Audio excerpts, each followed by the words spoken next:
अस्सलाम वालेकुम जी। आज की वीडियो में हम देखेंगे कि पाकिस्तान स्टॉक एक्सचेंज में इन्वेस्ट करने की मोस्ट प्रॉफिटेबल स्ट्रेटजी जो है वो क्या है। असल में पाकिस्तान स्टॉक एक्सचेंज काफ़ी ज़्यादा न्यूज़ वगैरह पे डिपेंड करता है और इकोनॉमी भी आजकल इतनी अच्छी नहीं जा रही है। दूसरा, इंटरेस्ट रेट्स वगैरह काफ़ी आई हैं तो लोग ज़्यादा वो सेविंग अकाउंट्स और उन चीज़ों में पैसा रखना पसंद करते हैं और किसी भी वक्त किसी भी न्यूज़ की बेस पे नीचे जाने लग जाते हैं स्टॉक्स। फिर कुछ स्टॉक्स ऐसे होते हैं, कंपनीज नीचे जानी शुरू होती है उसकी प्राइस तो कई कई साल तक नीचे जाती रहती है। तो उसमें कुछ ऐसी चीज़ें हैं जिनका आप ख्याल रखें और उसके लिहाज से अगर स्टॉक्स अपनी कंपनीज चूज़ करें जिनमें इन्वेस्ट करना है तो आप काफ़ी ज़्यादा प्रॉफिटेबल रह सकते हैं। बल्कि अगर ओवरऑल स्टॉक एक्सचेंज अगर 10% ग्रो कर रहा है ईयरली बेसिस पे तो आप 20% 25% भी उन हालात में भी जब इकोनॉमी इतनी अच्छी ना जा रही हो, लेकिन वो वाले स्टॉक्स जो है ऊपर जाते रहते हैं। इसमें 5 चीज़ें हैं जिनका आपने ख्याल रखना है। आप ऑन द साइड दूसरी चीज़ें भी करते रहे, लेकिन इन चीज़ों को आप फॉलो करेंगे तो आपके वो स्पेसिफिक कुछ स्टॉक्स जो हैं वो काफ़ी अच्छे जो है वो आपको रिटर्न देंगे। सबसे पहले है invest in dividend and bonus paying stocks. आप इस तरह करें कि इन्वेस्ट उन स्टॉक्स पे करें जो डिविडेंड और बोनस वगैरह रेगुलरली पे करते हैं। अब कुछ ऐसे स्टॉक्स हैं जो कि 3-3 माह बाद डिविडेंड पे कर रहे होते हैं, साल में 4 दफ़ा डिविडेंड पे करते हैं। वो ये है कि आपने स्टॉक खरीद के रखा हुआ है, आपको कुछ करने की ज़रूरत नहीं, ना कोई ट्रेड करना है आपने ना कुछ। बस आपके अकाउंट में 3 माह बाद वो अपने प्रॉफिट में से कुछ हिस्सा जो आपके शेयर्स के अगेंस्ट बनता है वो आपके अकाउंट में ट्रांसफ़र करते रहेंगे। इसका फ़ायदा क्या है कि आपने लिया 100 रुपये का स्टॉक, आपको 3 माह बाद आगे 5 रुपये अकाउंट में, फिर 3 माह बाद 5 रुपये आ गए। इस तरह आपकी ओवरऑल कास्ट तो डाउन होगी ना, 90 पे आ गई।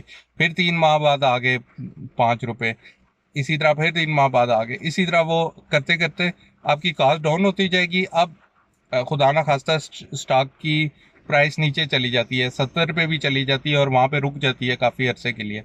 फिर भी आपको पता है कि अगले 6 माह में फिर वो 70 तक आप गेन कर लेंगे। वो उसका प्रॉफिट वगैरह जो है वो आपके अकाउंट में आ जाएगा, तो आपको कोई नुकसान नहीं है। आप उस वक्त भी बेचें तो प्राइस ज़ाहिर है अब हर वक्त 70 पे तो नहीं रहेगी। वो स्टॉक एक्सचेंज में ये होता है कि कभी नीचे आती है कभी ऊपर जाती है। तो फिर जब ऊपर जाएगी तो आप फ़ायदा ही फ़ायदे में होंगे। बेशक 6 साल बाद भी उसकी प्राइस अगर वो आपकी खरीदी हुई प्राइस से नीचे है ना, तो फिर भी आप फायदे में हैं। लेकिन इसके अगेंस्ट आपने कोई ऐसा स्टॉक ले लिया है जो कि डिविडेंड और पे बोनस वगैरह पे आउट नहीं करते, तो उसमें आपको ये नुकसान है कि फिर आप 5-6 साल बाद अगर बेचते हैं और नुकसान में चल रहे हैं उस वक्त और आप वेट किए जा रहे हैं, तो हो सकता है वो और ज़्यादा कंपनी अगर नुकसान में जाती है तो फिर तो आपका तो कोई फ़ायदा ना हुआ 6 साल तक उस स्टॉक को लेके रखने का। तो इसमें बेहतर है कि मैं ये नहीं कह रहा कि आप सारे पैसे अपने डिविडेंड पेइंग स्टॉक्स में डाल दें। कुछ ऐसे स्टॉक्स जो अच्छी कंपनीज हैं वो आइडेंटिफाई कर लें जो कि वैसे ग्रो अच्छी हो रही हैं, लेकिन अपना ज़्यादा पोर्शन जो है डिविडेंड में रखेंगे तो उसका आपको ओवरऑल पोर्टफोलियो जो है वो नुकसान में आपका नहीं जाएगा और किसी भी वक्त आपको स्टॉक बेचने की आसानी होगी और उससे कैश आउट कर सकेंगे आप। इसमें आपको एक एग्जांपल देता हूँ मैं। मैंने एक स्टॉक लिया था वेव्स का, वो 27 रुपए पे लिया था, फिर थोड़ा नीचे आया तो मैंने कहा था थोड़ा और खरीद लेते हैं। अब वो डिविडेंड पेइंग स्टॉक नहीं था, तो वो मैंने कोई 20 पे भी लिया, 23 पे भी लिया, फिर आगे जैसे ही उसकी प्राइस नीचे आती गई लिया। खैर मैं एक खास लेवल पे आके रुक गया, शुक्र है अल्हम्दुलिल्लाह। और फिर मैंने आहिस्ता आहिस्ता करके वो और स्टॉक्स में थोड़ा सा प्रॉफिट हुआ तो वो इसको मैंने ना फारिग किया। लेकिन वो आप इमेजिन करें वो 4 रुपए तक 5 रुपए तक नीचे आया है स्टॉक और उसके बाद थोड़ा सा वो उठा होगा 9 रुपए तक। और सेंटर में कोई स्प्लिट भी हुआ था और कोई शायद एक आध उन्होंने डिविडेंड दिया था या नहीं दिया था, लेकिन ओवरऑल वो डिविडेंड देने वाली कंपनी नहीं थी तो उसमें नुकसान ही हुआ ना। तो ये अगर मैं ज़्यादा दूसरी तरफ अगर इन्वेस्ट करता जैसे एंग्रो फर्टिलाइजर है, ईपीसीएल वगैरह है, या और काफ़ी कंपनीज हैं, एसपीडब्ल्यूएल है, काफ़ी कंपनीज हैं। आप जाए मेरे वीडियो के डिस्क्रिप्शन में आपको वो कंपनीज मिल जाएंगी। वो एक प्ले लिस्ट मिल जाएगी जिसमें आइडेंटिफाई कर रहे हैं हम काफ़ी ज़्यादा डिविडेंड पेइंग स्टॉक हर सेक्टर के। तो वो सेक्टर बाय सेक्टर मैं लेके चलता हूँ, लेकिन ये बाकी पॉइंट्स अभी आप नोट कर लें इसके। अच्छा, एक और चीज़ है कि कुछ नए लोग जब आते हैं ना मार्केट में, second point, focus more on investing rather than trading. या तो आप सीजन ट्रेडर हैं, काफी अरसे से आप ट्रेड कर रहे हैं, मतलब आपने सारी वो कैंडल चार्ट्स और ये वो सब कुछ देखा हुआ है, फिर तो ठीक है।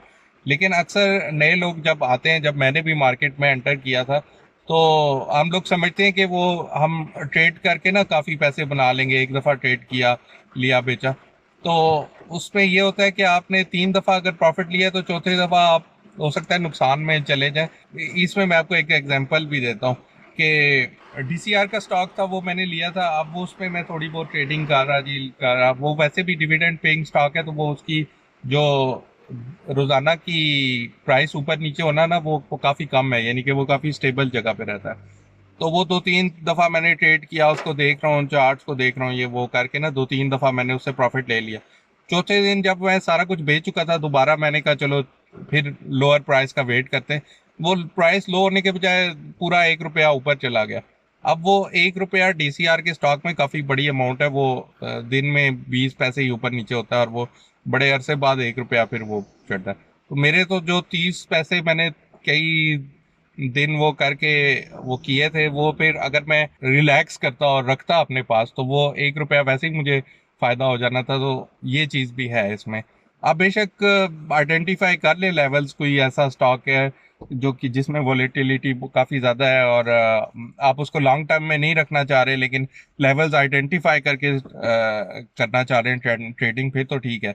लेकिन अगर आपने एक लॉन्ग टर्म के लिए रखा हुआ है और उसको थोड़ा बेचते खरीदते हैं, फिर उसमें ये भी हो सकता है कि किसी एक दिन आपने नीचे खरीदा, थोड़ा सा ऊपर गया, आपने बेच दिया, तो फिर हो सकता है वो काफी ज्यादा और ऊपर चला जाए, तो वो आपका फिर नुकसान हो जाएगा। तो वो वैसे भी डिविडेंड पेइंग स्टॉक था, मैंने तो लॉन्ग टर्म के लिए रखा हुआ था। तो ये एक शुरू की मेरी गलती थी। अच्छा, तीसरी चीज है कि आपकी इन्वेस्टमेंट जो है वो शॉर्ट टर्म के बजाय अगर लॉन्ग टर्म के लिए आप इन्वेस्ट करेंगे, तो फिर उसका ज्यादा फायदा है। जैसे और भी इन्फ्लुएंसर्स काफी कहते हैं कि timing the market is not important, time in the market is important. यानी कि आप वेट करते रहेंगे किसी स्टॉक का कि सही टाइम आए और मैं उसको खरीदूं, और फिर उसको वो थोड़ा ऊपर जाता है तो बेचूं। उससे बेहतर यह है कि आप थोड़ा थोड़ा उसको करके खरीदते रहें और लॉन्ग टर्म के लिए रखें, और उसको फ्री करने की भी कोशिश करें। उसमें उसका ये तरीका है कि आप एक तो डिविडेंड पेइंग स्टॉक्स लें। हर दफा जब वो डिविडेंड देगा तो उसकी कास्ट नीचे होती रहेगी। फिर आपको सेंटर में कोई किसी दिन अगर ट्रेडिंग का कोई मौका मिलता है, तो थोड़ी बहुत आप कर लें। मसलन आप 100% आपने स्टॉक्स लिए हुए हैं, तो उसमें से सिर्फ 20% के साथ खेलें, बेचने की कोशिश करें, नीचे खरीदने की कोशिश करें। लेकिन ये ऑप्शनल है, ज़्यादा आप उस पे रहें कि डिविडेंड से उसकी एक तो कास्ट कम करने की कोशिश करें, दूसरा फिर जब ओवरऑल प्राइस स्टॉक की नीचे जाती है, तो उस वक्त थोड़ी सी ज़्यादा परचेजिंग कर लें, तो वो एवरेज आउट हो जाएगी। रुपी कास्ट एवरेजिंग उसको कहते हैं। चौथी चीज़ है focus on fundamentals rather than technicals. अब लोग चार्ट्स वगैरह देख रहे होते हैं, लेकिन पाकिस्तान के मार्केट का मसला ये है, कोई बुरी न्यूज़ आती है इधर तो रोजाना ही कुछ कुछ ना कुछ हो रहा होता है। अगर पॉलिटिकल फ्रंट पे कुछ नहीं हो रहा होता, तो इकोनॉमिक फ्रंट पे कुछ हो जाता है, आईएमएफ की कोई न्यूज़ आ जाती है, या कोई और इदारा पाकिस्तान की वो रेटिंग डाउनग्रेड कर देता है। पॉलिटिकल फ्रंट पे तो कुछ ना कुछ होता ही रहता है हमेशा। आप देखें, जिसका राइट बनता था पार्टी का, वो गवर्नमेंट में भी नहीं है। खैर, ज्यादा डिटेल में मैं नहीं चाहूंगा। टेक्निकल जो है वो इस मार्केट में इतने चलते नहीं है। आप अगर टेक्निकल एनालिसिस करते रहेंगे, तो हो सकता है अगले दिन कोई ऐसी बुरी न्यूज़ आ जाए, कुछ हो जाए, तो वो आपका एनालिसिस इतना अच्छा चलेगा नहीं। तो उससे बेहतर है कि आप फंडामेंटल्स पे फोकस करें। कंपनी का देखें कि पिछले 5-6 साल में उसकी जो अर्निंग पर शेयर है वो नेगेटिव में किसी साल में भी ना हो। फिर दूसरा, कंपनी पे डेब्ट वगैरह कोई ज़्यादा तो नहीं है, और अर्निंग पर शेयर और उसकी प्राइस की रेशो कितनी है। रेशो जितनी कम होगी, मसलन 4:1 रेशो होगी, यानी कि प्राइस है वो अर्निंग का 4 गुना है, तो फिर ज़्यादा चांस है कि आप अच्छी प्राइस पे उसको खरीद रहे हैं। जबकि अगर 12 गुना उसकी प्राइस है और अर्निंग वो मतलब 1:12 रेशो है उसकी, तो फिर आप उसको ज़रा थोड़ा सा महंगा खरीद रहे हैं। इस तरह की चीज़ें, तो इन चीज़ों पे फोकस करें। कंपनी को वैसे जो है ना ओवरऑल स्ट्रांग होनी चाहिए। तो फंडामेंटल्स पे एक और भी वीडियो मैं कर दूंगा, बना दूंगा कि वो क्या क्या चीज़ें आपको देखनी चाहिए। लेकिन मोस्टली आप ज़्यादा फोकस फंडामेंटल्स पे करें, और फिर वो साथ डिविडेंड पेइंग कंपनी हो, तो फिर तो क्या ही बात है। अच्छा, फाइनली फिर फिफ्थ पॉइंट, कि आपका जो भी डिविडेंड वगैरह आए, वो उसको री इन्वेस्ट किया करें। उसी स्टॉक में। अगर आपने का कोई बोनस वगैरह आता है जो कि कोई स्टॉक आपने लिया होता है तो वो ऑटोमेटिकली उतने स्टॉक्स बढ़ जाते हैं आपके, लेकिन जब आपका डिविडेंड आता है तो वो बैंक में आता है, चाहे वो कम अमाउंट हो, उसमें कुछ पैसे और डाल के या महीने का एंड का वेट करके जब आपकी सैलरी वगैरह या जो कहीं कहीं से भी आपके पास पैसे आए हैं उसमें और डाल के, या फिर आप वैसे ही ट्रांसफर करके अपने ब्रोकर के अकाउंट में जितने भी पैसे हैं उनका, आप अगर वो लॉट में भी नहीं शेयर्स खरीद सकते तो आप इस तरह करें, मतलब लॉट के अगर ज़्यादा बन रहे हैं 500 बन रहे हैं तो आप ऑड लॉट मार्केट से भी खरीद के उन्हीं में ऐड कर सकते हैं। तो ये एक अच्छी चीज़ है कि आप री इन्वेस्ट करेंगे तो वो एक कंपाउंडिंग का इफेक्ट आएगा, और कंपाउंडिंग एक बहुत जो है ना वो उसको बढ़ाने के लिए, वेल्थ को बढ़ाने के लिए काफ़ी एक अच्छी चीज़ है। बल्कि कंपाउंडिंग पे मेरी एक वीडियो भी है, उसको नीचे डिस्क्रिप्शन में मैं लगा दूंगा। ये कुछ चीज़ें थी जो कि मैंने खुद अपनी गलतियों और जो थोड़ी सी एक्सपीरियंस है उसके साथ सीखी हैं, तो मैंने कहा अपनी ऑडियंस के साथ भी शेयर कर दूं।